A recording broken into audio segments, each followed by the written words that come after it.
Okay, just a brief introduction here to Kyndall, who is with Basic Rights Oregon. Thanks. Well, yeah, thanks again for having me. I really appreciate you guys taking the time to sort of hear out what work we're kind of getting into the next couple of years. And just a little background about me. I did start at Basic Rights Oregon as the executive director last June. So I'm closing in on a year now as the executive director at Basic Rights Oregon. I was part of the staff there in 2008. I was part of the communications team, so it's a little bit of a homecoming for me. After I left Basic Rights Oregon, I worked mostly in labor and political consulting. So I spent about 10 years doing long-term care policy and politics for SEIU Local 503. So acutely familiar with Oregon's long-term care system of supports. I also worked for the Oregon Education Association as part of their government relations team as well. So I have some working knowledge of education policy in addition to just understanding kind of how Salem works and or doesn't work, depending on how you look at it. Um, so I've been doing politics and policy for the better part of the last 15 or 20 years before coming back to Basic Rights Oregon. And we have got a lot of work ahead of us, as most progressive works do right now. The 2016 election and then the following pandemic that we've experienced has really decimated a lot of progressive organizations' ability to communicate, organize, stay on task, like a lot of these things. And so Basic Rights Oregon is also one of those progressive works in the process of like rebuilding our base as we try to gain some ground that was lost over the last handful of years. Oregon, luckily, is not in the dire straits that a lot of other states are in when it comes to queer and trans rights in general. You know, I think y'all all sound very like, plugged in and tuned in and probably are aware and have seen a lot of the hateful legislation coming out from states around the country, banning gender affirming care, banning drag queens, just banning being gay, which is feeling like some steps back, you know. And then last year was, or was it 2 years ago now, the Dobbs decision at the Supreme Court level. Yeah, I can't believe it's been 2 years. We're closing in on that anniversary, which also, you know, is some steps back in our history. And we as an organization are embarking on, you know, multiple paths forward, sort of parallel tracks. You know, we have our traditional sort of advocacy work that we do at the state legislative level and have done amazing work building a progressive framework for Oregonians around queer and trans protections and equality. And last year, during the long session, we worked to pass House Bill 2002, which was the bill that guaranteed in statute, at least, access to reproductive health care, as well as requiring private insurance to cover gender affirming care, which the Oregon Health Plan currently does already. And we also just got a win federally. Medicaid now federally does provide for gender affirming care, which is pretty amazing and should set the pace for the private market as well for coverage. Um, and I think that as we look ahead of us, we have such a progressive framework in Oregon, and we still see people in our community not being able to attain the rights we say they should have access to. So if we use House Bill 2002 for an example, it's the right thing to do. It's progressive. We're a beacon as far as the rest of the nation goes. And if you don't have stable housing, you're probably not accessing healthcare. If you're in jobs that don't provide amazing healthcare, you're probably also not accessing the best of what's out there for you. If you live in Klamath Falls, the chances of you finding a gender affirming care provider or even a reproductive health care provider are starting to become slim to none. And so I think that, you know, what we're really focusing on in that advocacy realm is making sure that now that we've got this great framework of policy, what are we doing to move resources into our community to stabilize and make sure everyone can access those things? So this short session this past year was a little bit of an experiment for us organizationally. We advocated alongside several other organizations for funding specifically. And it was something Basic Rights Oregon hadn't actually done before. Our lobbyists were nervous. But we were able to secure funding in partnership with PRISM, which is a substance use disorder clinic and program that Cascade AIDS Project runs. So they do queer and trans specific substance use disorder recovery programs, which is something, you know, our state needs in a wide swath. And then when you start looking at marginalized folks, they're often unable to access or even continue within a program. I've had several friends enter recovery programs and leave because of the microaggressions around homophobia and transphobia that they experienced just trying to get sober. So that was exciting. We also were able to secure funding for counseling and more supports for queer and trans foster youth. And we also worked alongside a couple of organizations to get some dollars invested in a queer data project, which is going to do a statewide mapping of who lives where, and we'll understand a lot more intently what our community looks like, how they're moving through the state, and where the gaps in services are, which will help us in long term make better policy when we understand where people are and what exactly their needs are. But I know the broader part, that's just sort of parallel track of what we're going to be doing alongside this ballot measure, which is the larger reason I know I'm here. And we did have a PowerPoint that we had shown folks back in February, March, but we've had more polling, we've done more messaging, and we're about to file for our ballot title. And so most of that information is now out of date. And I would love to come back maybe your June or July meeting to talk more intently about it and actually have like a PowerPoint to share with y'all. So right now, the ballot measure we are lovingly calling the Equal Rights for All. And it is named such because the idea is that the ballot measure itself sort of addresses gender and sexuality equality that's under the current Oregon Constitution. So as we move through time and space, it's becoming clear that the Supreme Court isn't necessarily a safe place for progressives in this country.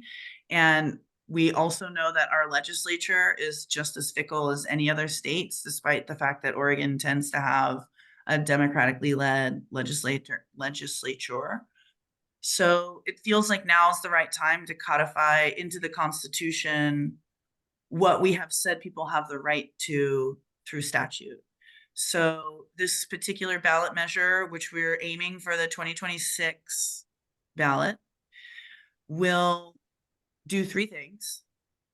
One, it will repeal the DOMA language that we have in our Constitution. So the language that Oregon has in its Constitution that marriage is between one man and one woman will be removed. Right now, it's not enforced because we have our own state Supreme Court case that determined it unconstitutional, but it still remains part of our written Constitution. So the ballot measure will remove that language and replace it with more friendly same-sex marriage as a constitutional right. It will also codify into the Constitution the same thing that House Bill 2002 did, which is that people should have the right to access reproductive health care as well as gender affirming care. This ballot measure came out of the long session from last year. If y'all were following, there was a Senate Joint Referral 33, which was going to be a joint referral from the legislature to the ballot. It would be the same exact ballot measure that we're working on now. We, in negotiations, gave up the joint referral in order to keep 2002.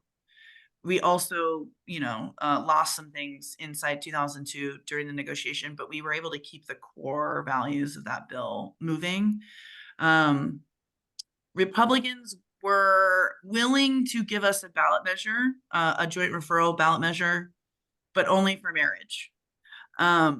Which I don't know, was kind of interesting. As someone who's been around, I was in Oregon also. I worked on the Raise the Minimum Wage campaign in 2002. I saw, Measure 36 play out in 2006.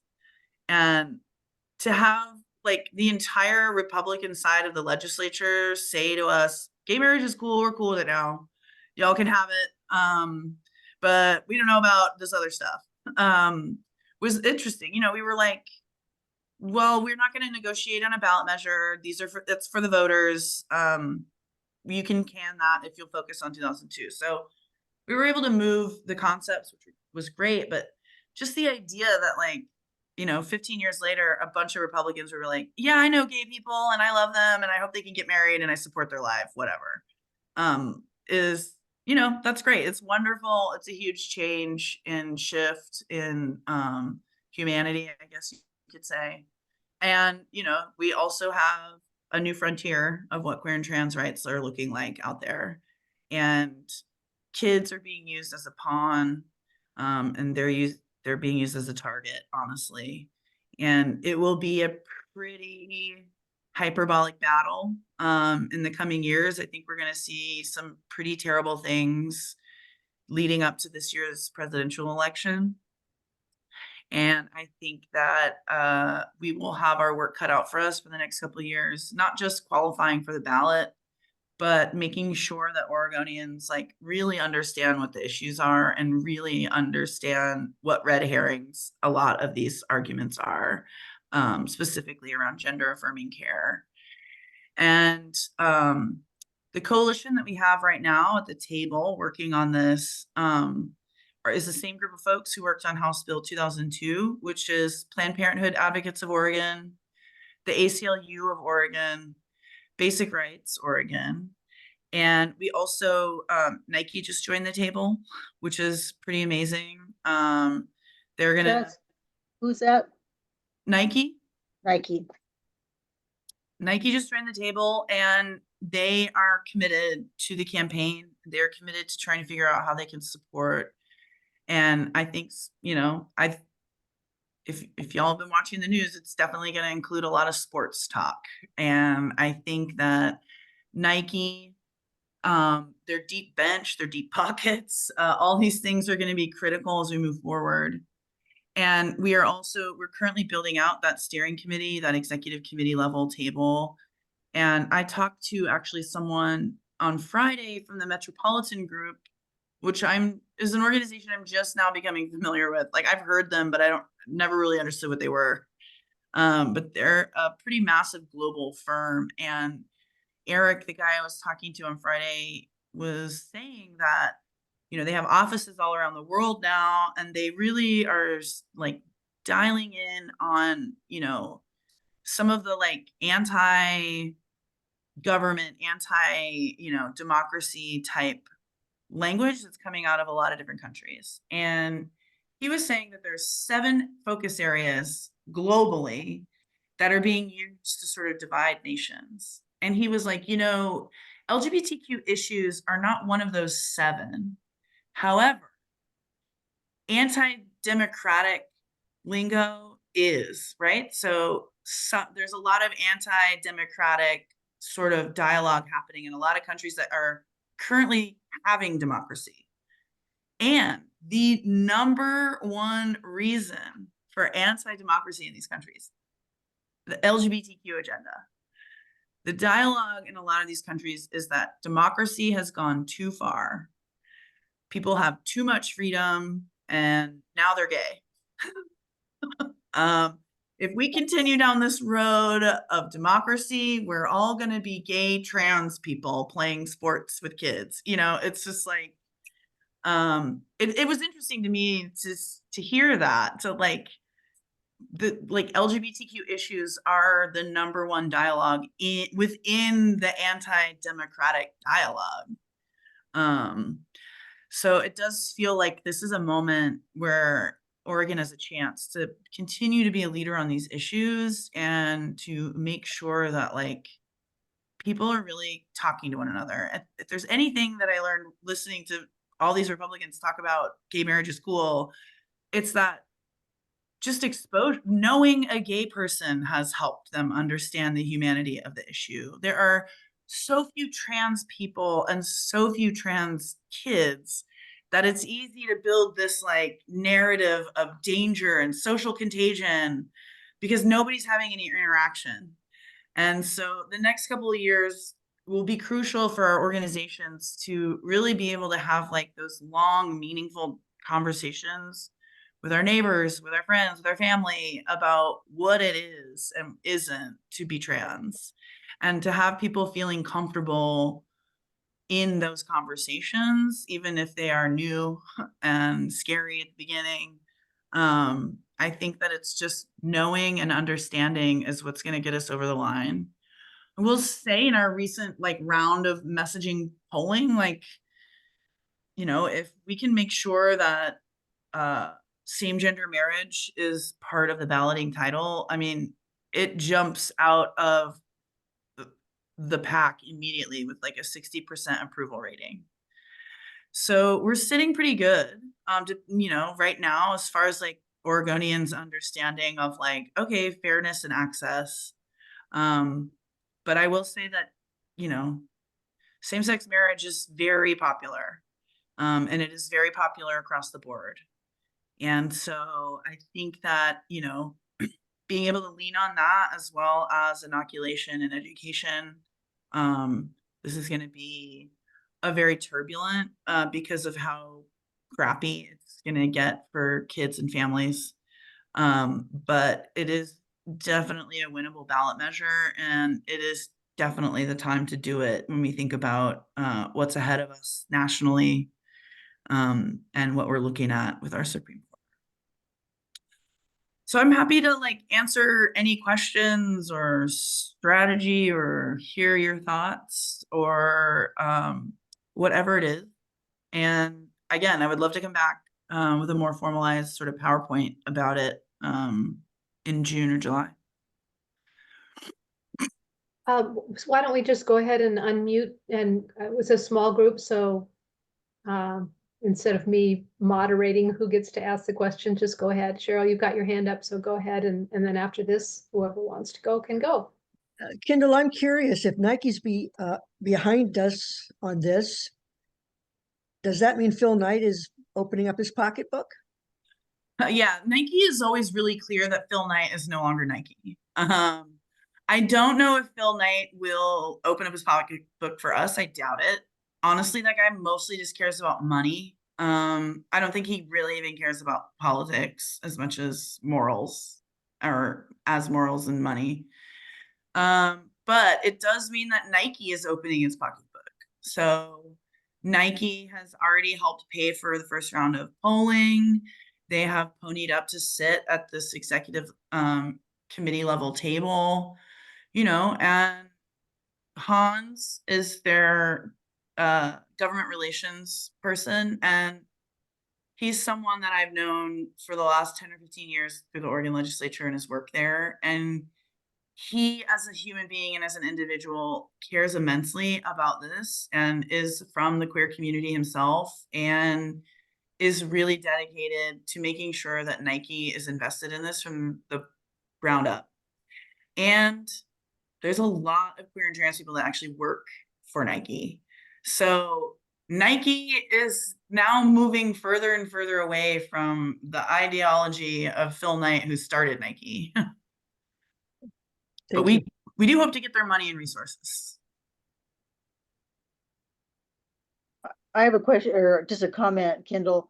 It would be helpful for us if we, stayed in good contact with you and, got some helpful information, that will guide us, so we can be more supportive. So however you want to fashion that, I'm sure it would be, welcome for us to use your, updates, things that are coming up, a little alerts, so that our advocacy is timely. Yeah, that's good to know. And we do have like a tracker. We're building an email list out, and we'll be having like, in addition to an executive committee table that'll have like 10 organizations that are like dedicated to fundraising and decision making and all this, we will have a larger coalition table that receives like regular updates and is part of the communications loop that's happening. And so I can make sure that y'all's contact information is part of that, so that when we do hold larger trainings or just polling updates, that y'all can be included. Yeah, do you have like a newsletter, email list? Do you send out regular newsletters? I think I've gotten some of them, but I'm not sure I'm on any regular list. So, We don't have a regular output right now. We will, I think, once we file and once we get the ballot titling going, because we've been talking about that, because there are going to be court challenges to the title. We might be one of those court challenges, depending on what the language is that comes out. And so we didn't want to do like a lot of push, pull back and forth until like, okay, we're doing early work right now by getting folks on board. And then I think once we get the actual ballot title, that's when we'll be having more formalized and regular communications with folks.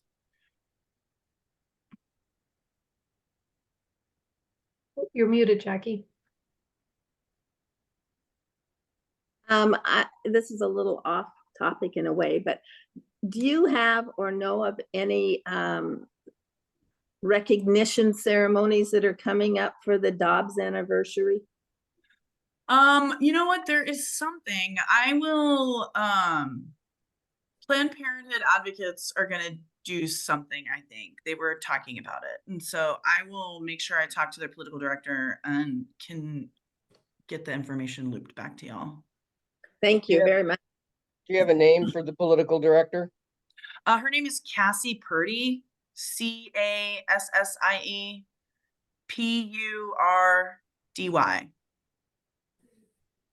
They also just hired a new executive director. Her name is Samantha Gladu, GLADU. Cheryl asked my first question, so I won't repeat it because I don't need to. But you know, I've played in the climate sandbox for a dozen years in Oregon, and one of the things that strikes me, and I'm sure you're on this one as well as we are, and that is hypocrisy. And what I'm referring to in the climate arena is all of these Republicans who say, well, I accept the climate science, but then whenever a vote comes by, they vote against anything. And so I was thinking of that when you were mentioning that the Republicans are starting to say, well, I have some friends who are gay, so I understand the issues. Yeah. Don't trust them.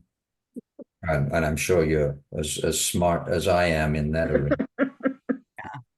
Yeah, I wouldn't trust most of them as far as I could throw them.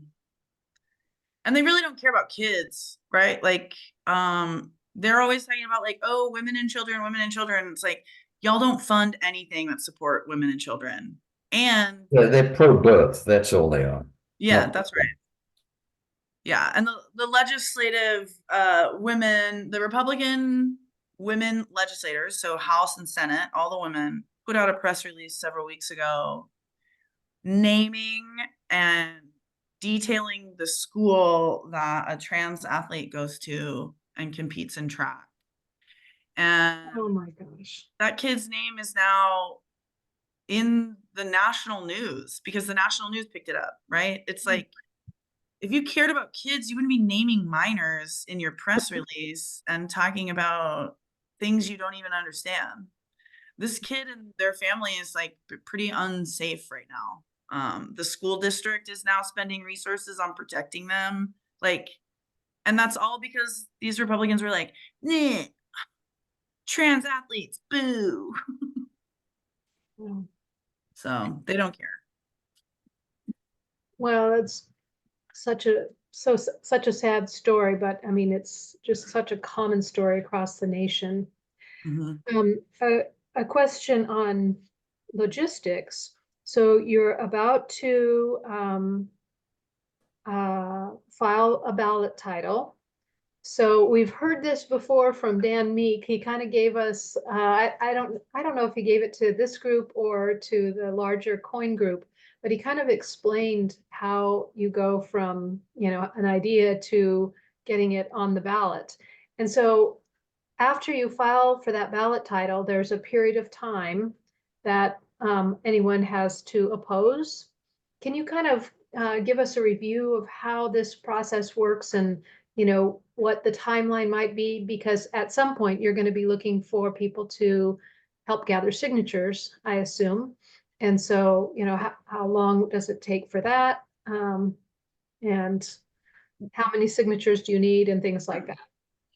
Well, working backwards, we'll need to file probably over 165,000 signatures by no later than July of 2026. We will probably be ready to start collecting those signatures either by the end of 2024 or the beginning of 2025. We will file for the title in June. When you do that, you also have to collect 1,000 initial signatures. So there'll be like a little bit of signature collecting this summer just to get those first 1,000 to legitimize the work that the Secretary of State and the Attorney General do on the ballot titling. From that point, the ballot measure is live. Once you get your 1,000 signatures in, you get your title. You're allowed to challenge it. You're allowed to make sure it's the most clear it can be for voters.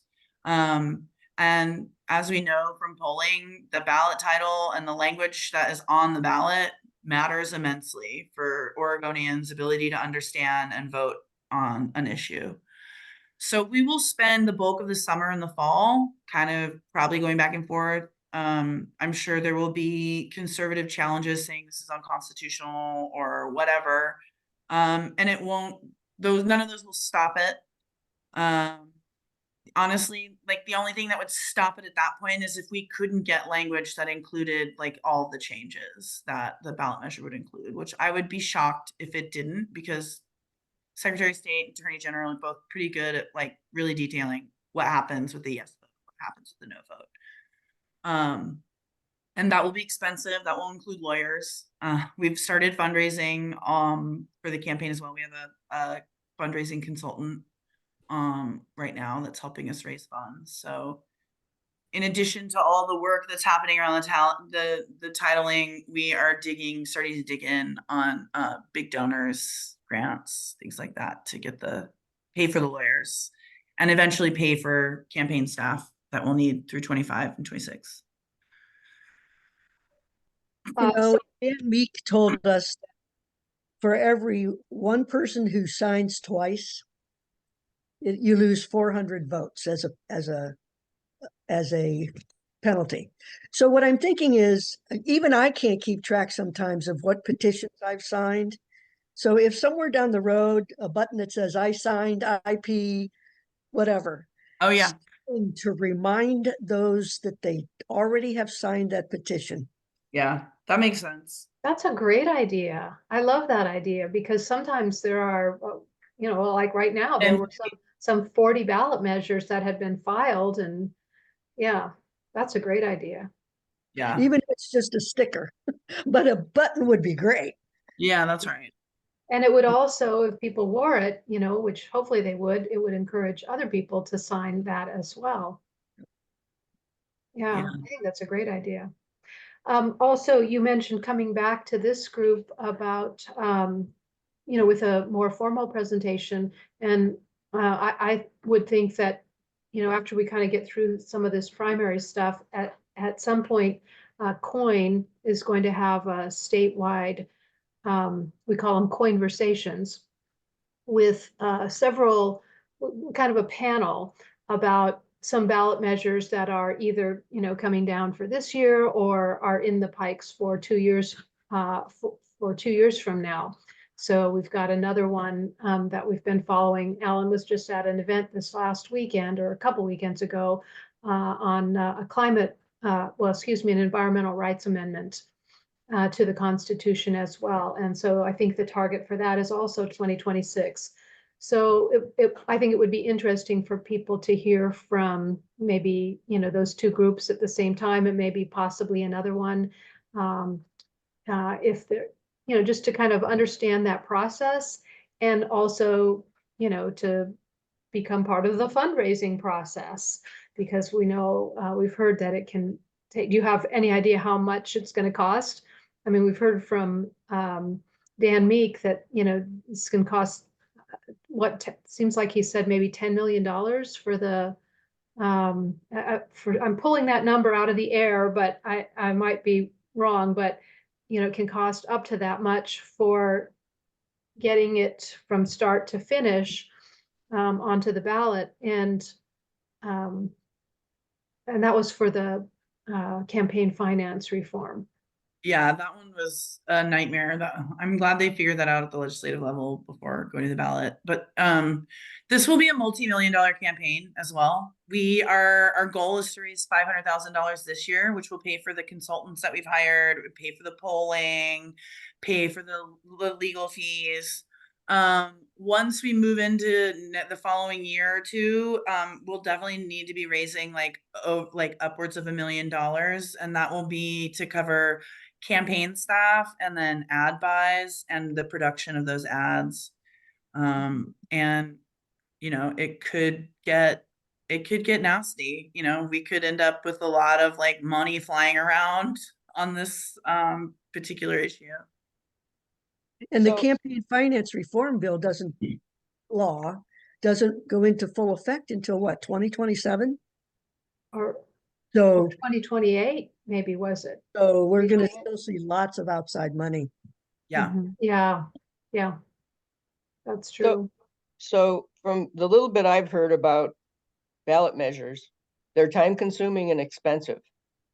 So isn't there an option? I mean, what I've heard is that working through the legislature is a easier way to get something done. So is there a group of legislators that might support the kind of bill you're talking about? Well, we tried to get this referral last year, and the Senate walked out over this and House Bill 2002. So like, we are not putting all of our eggs in the legislative basket. There are some legislators who are like, oh, maybe we can do this. Maybe we should do this. And we're like, you go ahead and try. And we're not putting all our eggs in your basket. We will help you. We will support you. We will lobby on this bill. And we know that you might not be able to get it. And so we want to make sure that we can get this on the ballot by collecting the signatures ourselves if we need to. And honestly, like that part will be expensive. The part that's going to get really expensive is the public education component of it. That will happen regardless of whether or not we get a legislative referral. Right, because people are going to have to vote. And Yeah. so whether the legislature refers it or whether it's referred by, signature gathering, people are going to have to make a decision, and that there's going to be plenty of money on the other side coming in against it. Yeah. So lots If of we could people. rewrite, One of the points that, Rewrite. sorry, Cheryl, go on. if we could rewrite the quorum issue, that would make a lot of things a lot easier. I've missed last meeting. Have we heard anything about the quorum bill initiative? Okay, sorry, Alan. That's okay. I was going to follow up on the point that Debbie's been making about Dan Meek's expertise. He spoke at the Environmental Rights Amendment gathering on the weekend, and the point that he made, which I thought was an excellent point, was the best way to get a legislative referral is to have a crap load of signatures on a petition drive. And that's, as you recall, what happened with the campaign finance reform. And so True, but they getting have a legislative referral is probably not going to happen without an extremely effective petition collection drive. But they had to make a lot of compromises on the campaign finance. And so basically it was, the legislators saying, we're really afraid that your ballot measure may pass. So we'll save you the trouble of going through that process by, giving you this bill that is about half of what you want. And it sounds like, Kyndall, you are asking for just the basic rights. And so there's no room for compromise, I would think anyway. Yeah. Is that, No, that's right. And honestly, like when they offered us a marriage only ballot measure, there was, it was a hard conversation even within our own community, right? There were a lot of gay people that were like, dude, we could get gay marriage. And there was also a lot of like, yeah, and we have left trans people behind many times before when given this opportunity, and we're not doing it anymore because it divides the community further. Mhm. And so us rejecting that offer did more to build solidarity within our own queer community than things that we've done in the past. I remember when I was at Basic Rights Oregon in 2008 or 9, it was the HRC dropped gender identity from the employment protections at the federal level. And that was just one of many examples where the gay community were like, oh, well, we're going to drop the T for this one. Which is, that's the most marginalized group within our community, and we're going to continue to further marginalize them. And so there is a new trend and a new spirit and a new level of solidarity. I mean, even the idea that people from the reproductive health world are stepping into this circle with us on gender affirming care and are like, yes, this is healthcare. Healthcare matters for everyone, and we're with you on this, and we know how this works. It's just been kind of an amazing experience at this point. One more question too, and I really don't know very much about this, but it seems like it seems like ballot measures. I've heard somewhere that they kind of have to have just one topic or one thing that they Yeah. address.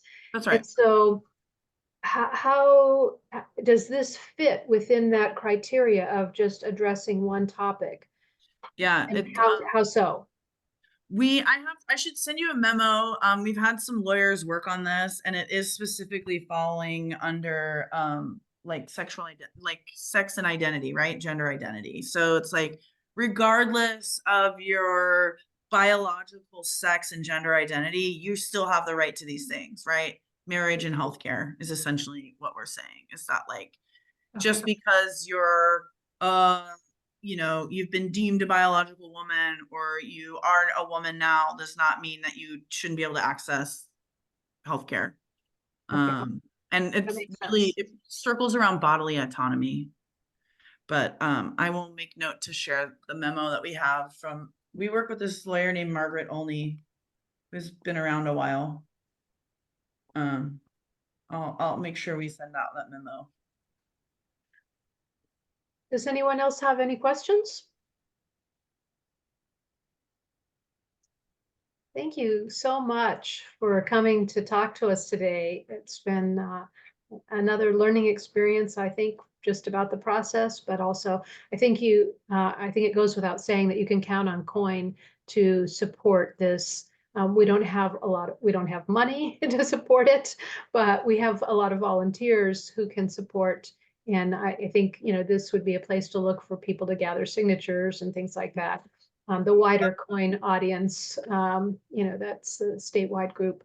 John, did I see your hand go up for a moment there? He gave a thumbs up. Oh, thumbs up. Okay. Okay. Yeah, just caught a saying flash. thanks, Kyndall. Thanks for coming. Look forward to hearing more in the future. Yeah. I'll be in touch with you, I guess, about maybe something after you guys have your final, more formal presentation ready, because I think as I said, we want to do something with climate, and we're looking at that as perhaps a conversation about ballot measures to watch for, something like that. Okay. Cool. Okay. Yeah, I really appreciate y'all having me, and I look forward to coming back and staying in touch and all that stuff. So Thank you. Thank you.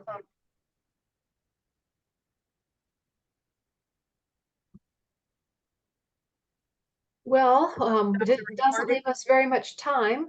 Want to stop the Cheryl? recording? Oh, yeah. Thank you.